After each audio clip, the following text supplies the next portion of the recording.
Hey, what's up YouTube? This is We All Juggle Knives and you're at another Multi-Tool Monday. Check out this very old Leatherman. This is my oldest surviving Leatherman that I own. I think I got this, I don't even remember when I got this. I think I was still a teenager, which unfortunately was quite a long time ago. So why are we taking this trip down memory lane? Well, this is kind of the intro to this video. It's going to be about companies' tendency to become complacent over the years, especially a top company like Leatherman. Once they're at the top, they just think, well, we're at the top. We don't have to do anything new. Let's just sit here, right? But Leatherman is still a great company. But there's been a lot of sentiment in the multi-tool community that they might have lost their way recently. Alright, this is from SHOT Show.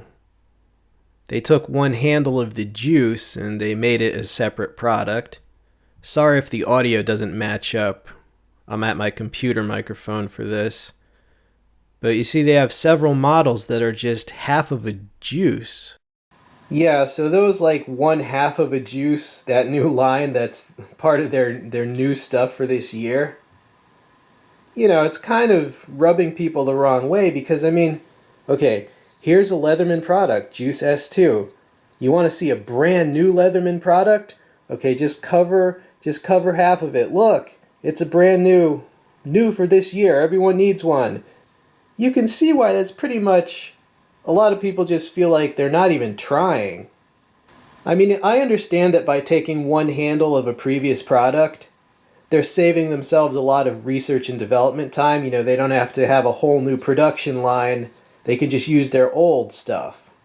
It would be okay if they came out with new, you know, mainline multi-tools. Like if they came out with a new, improved version of the Surge, then no one would mind if they also came out with a little pocket knife version of the Juice.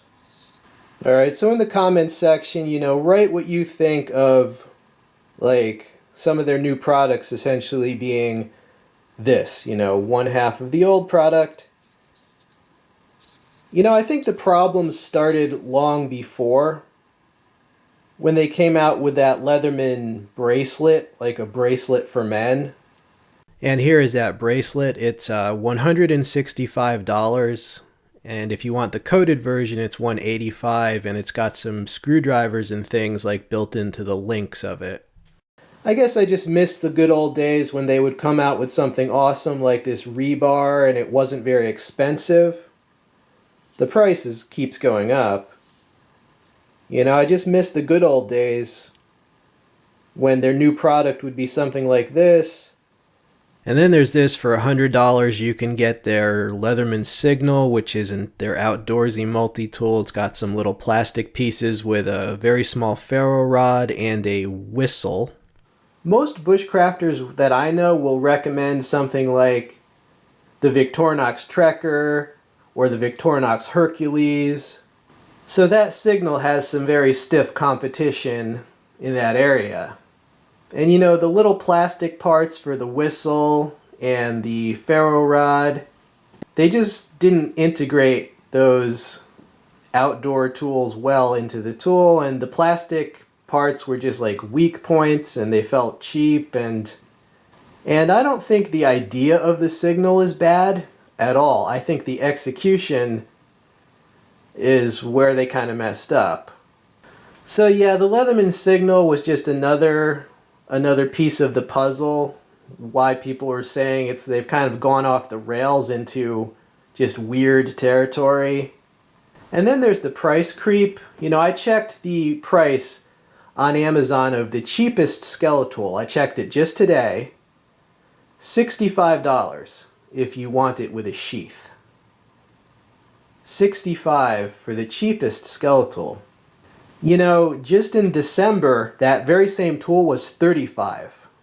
Right, so price creep is another thing that's rubbing people the wrong way, when even their budget, supposedly their budget stuff, it's like, I saw the Sidekick for $50.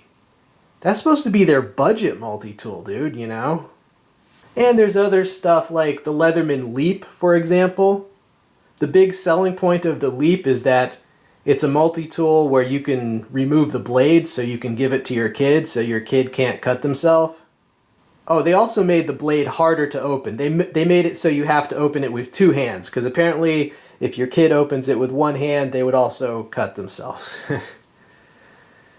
Oh boy. Okay, so I'm not going to bother showing you a picture of the Leap, but the plastic, like the plastic scales on the handles, the plastic scales, they just look atrocious close up. Check out Nut & Fancy's video if you want to see a close-up of the Leap. He likes the tool set, so do I, but just look at the plastic on it. But see, that's not really the whole issue. The issue is that when you're a multi-tool company, you need to appeal to construction workers, truck drivers, mechanics, technicians, soldiers. You need to appeal to blue-collar workers.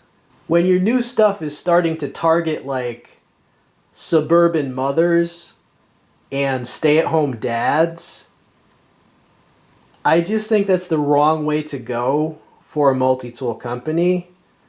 So like things like, you know, here's a corkscrew to open your wine, and here's something for your 5-year-old.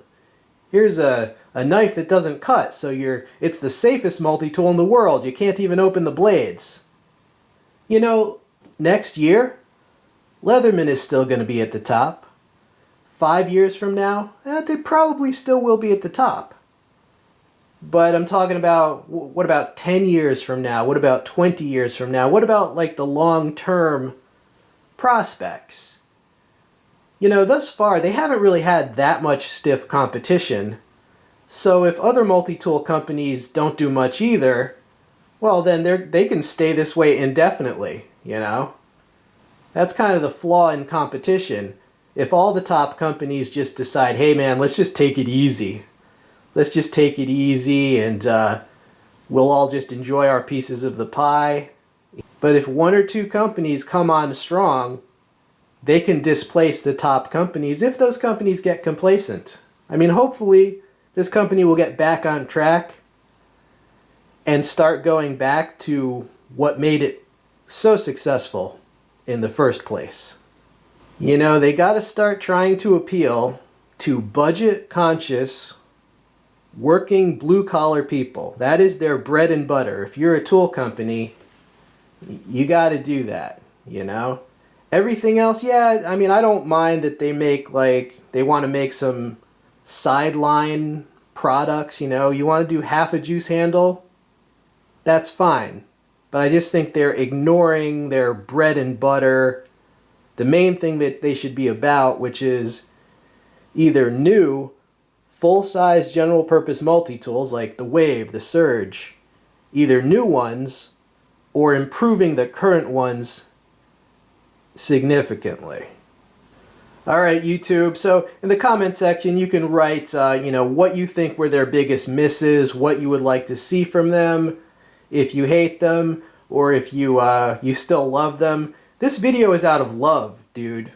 I don't want them to lose their top spot because they make good stuff and they've served me so well up to this point, and they still do. It's just I've learned to avoid some of their more spectacular misses, as I'm sure you have too. Right, so write your opinion, good, bad, where do you think they're going, where should they go, what's your favorites, and what would you never buy from them. This has been We All Juggle Knives. I'm out.